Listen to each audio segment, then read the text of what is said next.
I just wondered, what actually is scampi? In perfect honesty, I don't know. I would need to find out for you. What is it? Yes. Some sort of fish. I mean, I'm not sure myself. I just want to know what's actually in there. It's all different sort of fish, like what sort of. Oh God, It's actually a fish called scampi. I'm sure it is, yeah. So what on earth is scampi? To try and find some of this seafood in its natural habitat, I've come to the North Shields fishing fleet at dawn. Just left North Shields. These boys don't hang around. We're off. We're going fishing.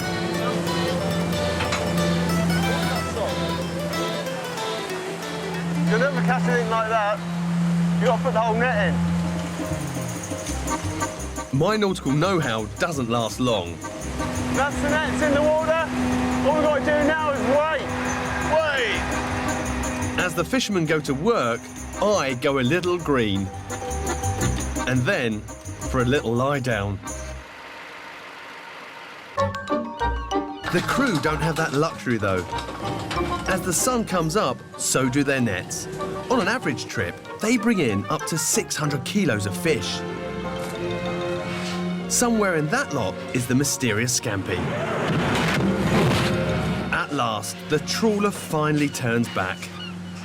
I feel so sick. Seagulls are even laughing at me. Getting back on solid ground has never been more welcome. Although the same probably can't be said for these little critters. These are going off to... France, Spain, Italy. Right, it's export. So these are lovely things you see served up in posh restaurants when you go to France and Spain. And the ones we keep are the ones that have had the heads taken off, just the tails. Yeah, right. They would be scampi. So if these langoustines are used in posh scampi, where does the cheap scampi in my supermarket come from? You all right, good to see you. All right. Got any langoustines? Yes, we have. That's their langoustines. Lovely job. And we sell them for £10.50 a box. If you were to turn them into scampi like this, how much more would it cost? I should think over double. Right, That, £21. Then you're talking about £21. Right, so that pack... 3 for a tenner. 3 for a tenner. That's cheap. That is cheap. It makes you wonder how much scampi's in those. Certainly does. And where better to find out than the local pub? It is the spiritual home of scampi after all. Hello, Toby. How you doing? I'm Jim. Hey Jim, how you doing? First up is the most expensive supermarket scampi. Wholetail scampi chunks costing £6 a bag. So what do you imagine's in here? I'd like to think whole scampi tails. Break that open, look. Actual pinky... Yeah, look at that. looking stuff in there. Now that is the coloration from a prawn tail, surely. Got a whole tail in there. But that is the Nice taste one. of a pub scampi. Yeah. Working our way down the scampi spectrum, These are the ones that are a strange shape. we reach the budget scampi bites, just £1.25 a bag. Oh, look at that. If you saw that without breadcrumbs, i.e. a naked scampi bite, I don't think I'd eat it. I wouldn't hoover it up, would you? No. That doesn't really taste of scampi. It doesn't have that prawny flavour. No, it just tastes of sea to me. There is a big difference between scampi and scampi bites, isn't there? Yes. There's still a lot of mystery surrounding the scampi. No. Scampi bites are 4 times cheaper than regular scampi. I need to do some detective work to find out exactly what's in the cheaper products. It can't be langoustine at that price. Is that Dr. Mariani? Yes, it is. I've phoned you up because I want to talk to you about scampi. I must say, they do vary somewhat in consistency. Some just look like a paste. They are a type of processed food, so it is unrealistic to expect a whole critter inside the batter. Really? What we could do relatively easily is to use genetics to identify what the most likely animals there are in those products. So it's a bit like CSI scampi. It could be, yes, exactly. I'll send you a whole bunch if you could do some testing, and then I'll get back to you and let's see what the results say. Bye-bye. Later, the results of the DNA test to discover what's in my cheap scampi. And I come face to face with a creature which definitely isn't a langoustine. Now they're big, but nothing on the Pangasius. Next up, why can't you buy cashew nuts in their shells? Morning, customer service speaking. How can I help you today? Now, I was just wondering, I've never noticed cashew nuts in their shells. Do you sell them? I don't normally do at Christmas time, and I don't know about all the way through the year. Does it protect the nut inside if they take the shell off? I really don't know. I think it's just a matter of most people can't be bothered shelling them. I just wondered what a cashew nut shell looked like, because I haven't seen one before. So how would you know you get cashew nuts in a shell then? Where do they come from? I think they come from, I'm pretty sure it was Africa, actually. To find out why supermarkets don't sell cashews with their shells on, Kate is going all the way to Mozambique, a small country exporting a massive amount of nuts. It's so hot already. The majority of Mozambique's cashews are grown on family-run farms. Kate's guide and translator, Belgian, is taking her to some small cashew farms in the remote far north. They said that the cashews that you come to see, you can see under the trees. Okay, so up there are cashew nuts. Really? Wow, they grow on a tree. You can see fresh cashew and the dry one, and after that, when they ripe, they fall down.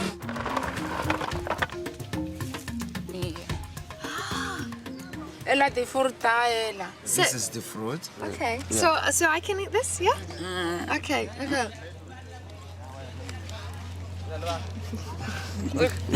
It's very tasty. The yellow fruit is the cashew apple. It's claimed it has 5 times more vitamin C than an orange. So I'm looking for a nut in here, in this fruit. The nut inside of this. This is a shell. Can I get it out? The oil is a poison. Yeah, so Inside it of can it? injure. Yeah. So really dangerous.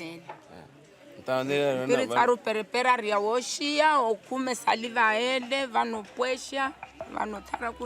Okay, can we see that? Can we see that process? The only way the villagers have of getting rid of the poisonous oil in the shell is by roasting the nuts on open fires. It can injure your eyes because of the oil. So it's actually in the smoke? Yeah. So the smoke is dangerous. All of those little mini explosions, that's the oil burning off, is that right? The exploding shell fragments can leave their mark on anyone close by. This beautiful little girl, Paula, has a cashew wound on her face. I see this burn on her cheek just here. They were roasting the cashew, and then she was so close. So when the cashew exploded, so they asked to come up to her face. So that's why it came this. So this was when they were roasted? Yeah, they were roasting, so it's exploded. This method of shelling cashews is risky, but it is effective. Oh my goodness, is that the nut? And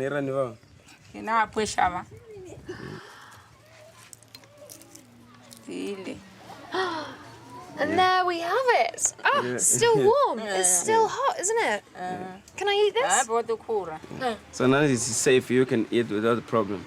Totally safe. Yeah.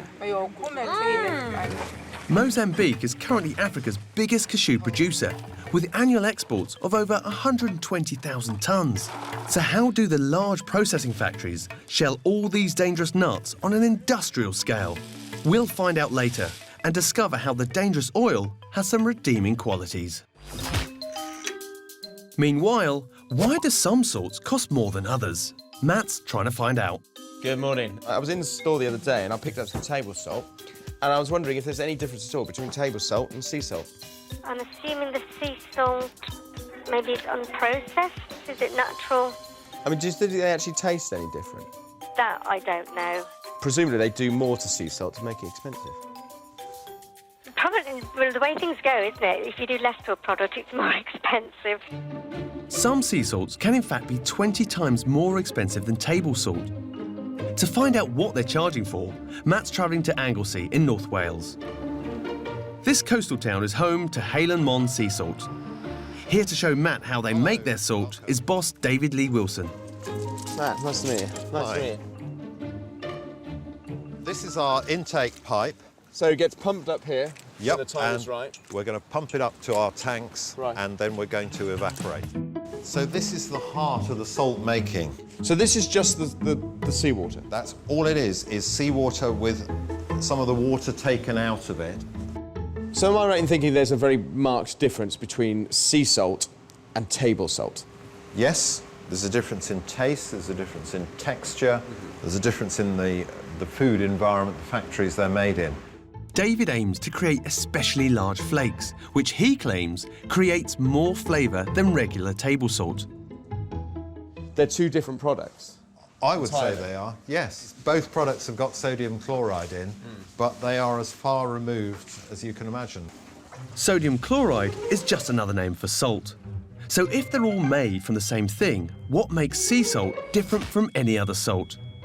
Matt is on his way to Liverpool University to meet Professor Peter Myers to find out. Hello, Matt. How are you? Nice to meet you. I went to a sea salt factory. I really want to have a look at what goes into it, sort of chemically. Lab technician George is analysing the difference between sea salt and table salt. There's your sodium from your sodium chloride. Okay, so in terms of in sodium levels, they're all quite similar. Yeah. George's tests show that sea salts have 98% sodium chloride, which is slightly less than table salt at 99.9%. What the sea salts do have are minerals like magnesium, calcium and zinc, but they're in microscopic quantities. So we have 99.99% of sodium, and George is finding these very small amounts of calcium, magnesium, barium and strontium in there. In terms of minerals, the sea salt, it holds many more minerals. Holds more minerals, but at still small quantities. At small quantities, I give you. As a chef, and from a consumer's point of view, it's about taste and what you're getting in terms for the price difference as well. So, if all salts are at least 98% sodium chloride, do they all taste the same when ground down? Matt's arranged a blind taste test to find out. He's got 25 catering students who have absolutely no idea which salt they're tasting. In reality, grinder A is table salt, grinder B is rock salt, and grinder C is the pricier sea salt. So which one do they think tastes the most expensive? For the most expensive, I would reckon B. C? Yeah. OK. Well, they all taste the same, to be honest with you. This is only a small sample of people, but their taste buds are well tuned, yet less than half of them could tell the difference between all these salts. 5 of you preferred the table salt, 9 of you preferred the rock salt, and 10 of you, it's very close, preferred the sea salt. You know, a kilo of the fine salt is nearly 20 times more. I mean, is it worth it? You don't think... I'm a girl, I'd rather spend the money on shoes. Totally. Back now to Scampi. I'm DNA testing 9 supermarket Scampi products. While I wait for the results, I'm off to Whitby Seafoods in North Yorkshire. They're the UK's biggest producer of Scampi and Scampi Bites. Hello there. Are you Jimmy? Yes, I am. Nice to see you. So these are whole tails coming in here now? Yeah, this is shell on tail. Serve these in a restaurant. They're expensive. Yeah. How do you make it affordable for the everyday punter? So we shell these by machine rather than by hand. So introducing a little bit of automation into the process makes them more affordable. Look at them, they're all coming out like soldiers. Yeah. And it's military precision that turns whole-tail langoustine into breaded Scampi. This factory produces 86 tonnes a week. And it's this process that is key to bringing down the cost. So each bag of whole-tail product sells for about £2.70. This is it. This is whole-tail Scampi. Of this piece, 50% is breadcrumbs. Right. You take the breadcrumbs off, you've got 90% Scampi, 10% water and brine. Right. But these guys make another product which is much cheaper, as little as £1 a bag. What I'm showing you now is Scampi Bites, which is a mix of Scampi with white fish. You've got whole-tail Scampi, right, and you're going to mix that with what? I'm going to mix that with some flaked premium white fish. So there's Scampi, and then the cheaper Scampi Bites. Whitby Seafood say the whitefish they add is either hake or cod from classified sustainable sources. But do all Scampi producers use the same? Earlier, I had 9 supermarket Scampi products DNA tested to find out if there's anything unusual lurking in our Scampi. Hello, Dr. Mariani. What have you found out? What is in my scampi? The main take-home message, I have to say, is that there is a lot of scampi in your scampi. Okay. By and large, most of these companies actually are using the animal that they say they're using. So that's what you kind of expect. Well, it all sounds good up to now. Then comes a bit of a surprise. There is one exotic animal with 2 different samples that contained Pangasius. Pangasius? Yeah, this is a large catfish, which is not even a marine fish properly, because it spends most of its life in rivers and in estuaries. And am I likely to go and see this in our rivers or our streams? Where would I find it? So far, I don't think so. It's farmed in Vietnam and Thailand. So it's a Southeast Asian freshwater catfish. Yeah. Great. Well, listen, thank you very much indeed. I need to check out this catfish. Take care. Enjoy the scampi. Luckily, I don't need to travel halfway around the world to see this Southeast Asian fish. I can just go to the local aquarium. The trouble is, I have no idea what I'm really looking for. So Pangasius are big? Oh, yes. They're monsters. Oh, right. So it'll be in this tank here? Yes, it's that guy right there, coming straight towards us. That thing there? See, that has been identified as being in your scampi. Pardon? And not just any old scampi. That thing has been found in 2 of the cheap scampi products I bought from the supermarkets. They're quite soft, daft animals. We feed them mostly vegetable. Carrot, parsnip, apples, bananas, in huge quantities. But they look weird. Pangasius is possibly a viable alternative to help with sustainable fishing as long as they're being farmed properly. Do you think most people never dream that a fish all the way from Southeast Asia ends up in a pub favourite? I certainly never dreamt until you told me. Back to Cashews in Mozambique. Kate and a local guide, Belgian, are on their way to one of the largest cashew processing plants in the country. Hi, I'm Kate. Hi, I'm Bruno. The Condor factory in Nampula processes millions of cashews every year.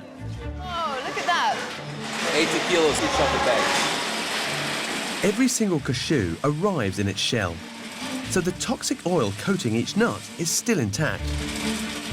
Where exactly is the oil in the cashew nut? You can see it over here on these margins. There's this layer in here. This is the dangerous stuff. This is the stuff that if you got it on your hands or your lips, they would... That's just one of the issues that we really need to be very aware of. To remove this harmful oil, the nuts are put into industrial-sized boilers. It's like going back in time seeing this. Industrial revolution. The heat and pressure forces some of the toxic oil out of the kernels. The steam is harmless, but the dangerous oil is flushed away into storage tanks. Would it be safe for me to break into this nut right now? Has the oil run out of the nut? Some of the oil still remains in the nut. No, don't Should I do that? Don't do it. Okay, okay.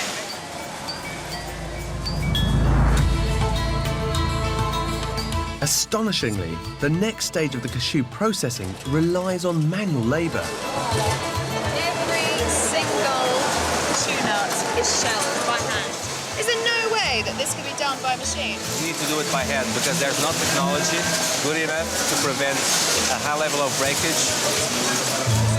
This factory employs 1,500 people in a region where there's hardly any other employment. This is the best way they have to extract the fragile cashew in top condition, even though some of the skin-burning oil is still on the nut. Oh, you've got... What is this on your hands? Soil. That's oil? Yes, for protecting him from the work he's doing. That's to protect him from the oil in the cashew? It is. It is. And that oil is acid and it's dangerous? Yeah, it's a bit acid, yeah. It's a bit dangerous, as I said. Okay, okay. Not killing, dangerous, but yes.